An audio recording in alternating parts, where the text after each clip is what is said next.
You hear all sorts of funny things from people who don't live in Florida about rip currents and beaches and jellyfish. And, but there is a specific thing you need to know if you go to a Florida beach. DJ, I hope you're listening to this because this happens here. All right, pop yourself up. This is DJ, so people can see you.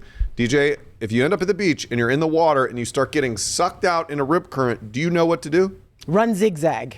No, that's what they say if a gator's chasing you, which will get your leg bitten off. I have no idea at all. I've heard of rip currents because I lived in Charleston for 2 years. So I've heard of it, but I have no idea what it actually is. Okay, so our Mark Lehman, one of our community correspondents, decided he was going to jump in a rip current simulation in a pool today, and hopefully it can help you make sure you know. I know Floridians know this, but this is how you get out of a rip current.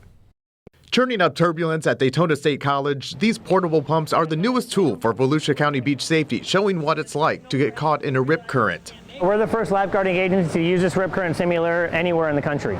The Slipstream equipment was bought using grants through the Department of Children and Families. They're bringing in a twofold benefit: practice sessions for lifeguards and educational outreach for families. It's the closest controlled simulation of a rip current, pushing out around 3,000 gallons a minute. So I gave it a try myself, and was immediately overwhelmed by the rush of water. So once you realize you're in it and you're not going anywhere, you're going to signal for help. And then what you want to do is you're going to swim parallel to shore. With Volusia seeing more than 2,000 ocean rescues a year, the hope is experiencing this will give swimmers further insight in how to survive a rip current. From here, Volusia Beach Safety will be using these simulators as training tools, and going forward, the community will be able to experience something like this during education classes that are expected later in the spring. In Daytona Beach, Mark Lehman, News 6. All right, so the rip current's pulling you out. Yes. Don't freak out. The reason people die is because they start wigging out, trying to swim right back to shore. It's like a stream. You have to get out of it.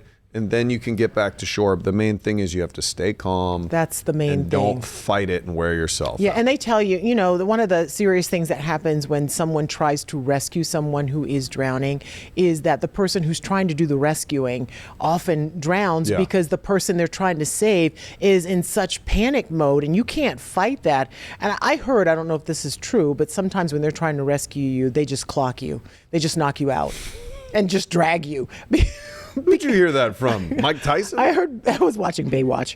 You were watching Baywatch. No, but it makes sense to me because you are trying to help this person who, if they don't feel like they're going to make it, they are just flailing, and you can't swim and help that person at the same time. So you put yourself in danger.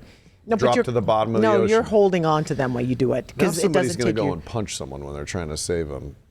No one's going to do that. They're going to listen to your terrible. Usually I give the bad advice on the show. And you still do.